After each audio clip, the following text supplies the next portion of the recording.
மாவு வச்சு அடை செஞ்சுருக்கீங்களா? ஒரு வாட்டி இந்த மெத்தடில் ட்ரை பண்ணி பாருங்கள், செம்ம டேஸ்டியாக இருக்கும். இதை வந்து நம்ம பிரேக்ஃபாஸ்ட்டுக்கும் எடுத்துக்கலாம், ஸ்நாக்ஸாக கூட குழந்தைங்களுக்கு செஞ்சு கொடுக்கலாம். செம்ம டேஸ்டியாக இருக்கும், ரொம்ப ஹெல்த்தி கூட. பச்சரிசி மாவு ஒரு 3 கப் அளவுக்கு எடுத்துக்கோங்க. இது மாவு வந்து நல்லா சாஃப்ட்னஸ் ஆக்கிறதுக்காண்டி ஒரு டீஸ்பூன் போல் நெய் சேர்த்துக்கிறோம். ஒரு 1/2 டீஸ்பூன் போல் பெருங்காயத்தூள், இந்த மாவுக்கு தேவையான அளவுக்கு உப்பு சேர்த்துக்கலாம். பச்சை மிளகாய் சேர்த்துக்கோங்க, பொடிசாக கட் பண்ணி சேர்த்துக்கோங்க. ஒரு 2 வெங்காயம் போல் பொடியாக கட் பண்ணி அதையும் கூட சேர்த்துக்கோங்க. இந்த மாதிரி செய்யும் போது ரொம்ப டேஸ்டியாக இருக்கும். கேரட்டை வந்து நல்லா துருவிட்டு 1 கப் அளவுக்கு சேர்த்துக்கோங்க. இதை சேர்த்துட்டு ஒரு வாட்டி ஸ்ப்ரெட் பண்ணி விட்டுக்கோங்க. இது கூட ஒரு 3 பத்து தேங்காவை துருவிட்டு அதையும் சேர்த்துக்கோங்க. சேர்த்துட்டு இப்போ வந்து கொத்தமல்லி, கைப்பிடி ஃபுல்லாக கொத்தமல்லி பொடிசாக கட் பண்ணி சேர்த்துக்கோங்க. கூட ஒரு 10 கருவேப்பிலையும் பொடிசாக கட் பண்ணி அதையும் இதில் சேர்த்துக்கோங்க. ஒரு டீஸ்பூன் போல் மிளகு, ஒரு டீஸ்பூன் போல் சீரகம் சேர்த்துக்கோங்க. சேர்த்துட்டு இப்போ நல்லா எல்லாத்துலேயும் படுற மாதிரி நல்லா கலந்துக்கணும். இதில் எல்லாமே ஹெல்த்தியானது தான் நம்ம திங்ஸ்லாம் போட்டிருக்கு. கேரட்டு, கொத்தமல்லி, வெங்காயம் எல்லாமே ஹெல்த்தி தான். இது வந்து குழந்தைங்களுக்கு நம்ம ஈவினிங் டைமில் செஞ்சு கொடுத்தா செம்ம என்ஜாய் பண்ணி சாப்பிடுவாங்க. இதுக்கு சைட் டிஷ் தொட்டுக்கிறதுக்கும் எதுவுமே தேவையில்லை.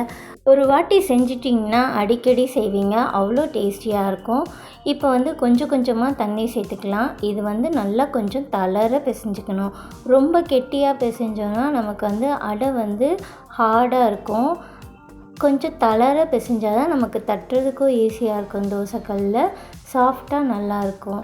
இந்த மாதிரி நல்லா தளர பிசைஞ்சிக்கோங்க. இப்படி எடுத்திங்கன்னா அழகாக விழுகிற மாதிரி இருக்கணும். ரொம்பவும் தண்ணி ஊற்றக்கூடாது, நல்லா வராது, அடை வந்து பிரிஞ்சிடும். இந்த பக்குவத்தில் நல்லா கலந்து வச்சுக்கோங்க. நல்லா தளன்னு இருக்கணும். இப்போ வந்து நம்ம ஒரு தோசைக்கல்லில் தேங்காய் எண்ணெய் யூஸ் பண்ணிக்கோங்க, நல்லாயிருக்கும். தேங்காய் எண்ணெய்க்கு பதிலாக நீங்கள் எந்த எண்ணெய் வேணாலும் யூஸ் பண்ணிக்கலாம். நெய் ஊற்றி கூட சுடலாம், நல்லாயிருக்கும். ஆனால் இந்த அடைக்கு டேஸ்ட்டே வந்து தேங்காய் எண்ணெய் தான். ஒரு டீஸ்பூன் போல் தேங்காய் எண்ணெய் சேர்த்துக்கோங்க. சேர்த்துட்டு நல்லா தட்டிக்கோங்க. தட்டிட்டு அதுக்கப்புறமேட்டு தான் நம்ம வந்து திருப்பி விட்டுக்கலாம். பக்கத்தில் கொஞ்சம் தண்ணி வச்சுக்கோங்க. தொட்டு தட்டினீங்கன்னா ஒட்டாமல் அழகாக வரும். இது ஒரு 5 நிமிஷத்துலேயே நமக்கு செஞ்சு முடிச்சிடலாம். சுற்றி வந்து தேங்காய் எண்ணெய் ஊற்றிக்கோங்க. ஊற்றிட்டு இப்போ திருப்பி போட்டுக்கலாம். அடுப்பு ஃபுல்லாக 5 நிமிஷம் லோவில் வைங்க, கொஞ்சம் ஃபாஸ்ட்டில் வைங்க. அந்த மாதிரி செய்யும் போது நமக்கு வந்து மேலே நல்லா கிறிஸ்பியாக, உள்ளேயும் நல்லா சாஃப்டாக வெந்திருக்கும். நல்லாயிருக்கும் இந்த அடை. எங்கள் அம்மா எங்களுக்கு ஸ்நாக்ஸ்னால் இதுதான் செஞ்சு கொடுப்பாங்க. இப்போ வந்து பிரேக்ஃபாஸ்ட் ரெசிபி மாதிரி ஆயிடுச்சு. இப்போ பெரட்டி விட்டுக்கோங்க. ஒரு 2 வாட்டி போல் பெரட்டி விட்டிங்கனாலே போதும்.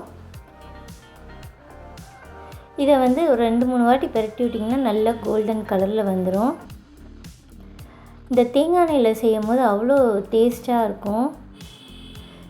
தேங்காய் எண்ணெய் பிடிக்காட்டி நீங்கள் வந்து நெய்யில் கூட ஊற்றி சுட்டுக்கலாம், இல்லை நார்மலாக ரீஃபண்ட் ஆயில் எந்த எண்ணெய் வேணாலும் சேர்த்துக்கலாம். அவ்வளோதான். நான் இப்போ அடையே வெளியே எடுத்தாச்சு. எவ்வளோ கிறிஸ்பியாக சூப்பராக வந்திருக்கு. நெக்ஸ்ட்டு அதே மாதிரியே நம்ம தட்டி எடுத்துக்கலாம். இந்த மாதிரி ஒன்று ஒன்றா தட்டி எடுத்துட்டிங்கனாலே போதும். நல்லா பெருசாக தட்டணும்னு இல்லை, இந்த சைஸில் தட்டினீங்கன்னா உடையாமல் அழகாக வரும். இதையே இப்போ நம்ம திருப்பி விட்டுக்கலாம். பார்த்திங்களா எவ்வளோ அழகாக கோல்டன் கலரில் இருக்குது. கண்டிப்பாக நீங்களும் இதே மெத்தடில் ட்ரை பண்ணி பாருங்கள், செம்ம டேஸ்டியாக இருக்கும். செஞ்சு பார்த்துட்டு கமெண்ட் செக்ஷன்லேயும் சொல்லுங்கள். இந்த வீடியோ பிடிச்சா லைக் பண்ணுங்கள், ஷேர் பண்ணுங்கள், சப்ஸ்கிரைப் பண்ணிக்கோங்க. நெக்ஸ்ட் ஒரு இன்ட்ரெஸ்டிங்கான வீடியோவில் பார்க்கலாம். இது ஸ்நாக்ஸாக கூட சாப்பிட்டுக்கலாம், செம்ம டேஸ்டியாக இருக்கும். கண்டிப்பாக மிஸ் பண்ணாமல் ட்ரை பண்ணி பாருங்கள். பாய்.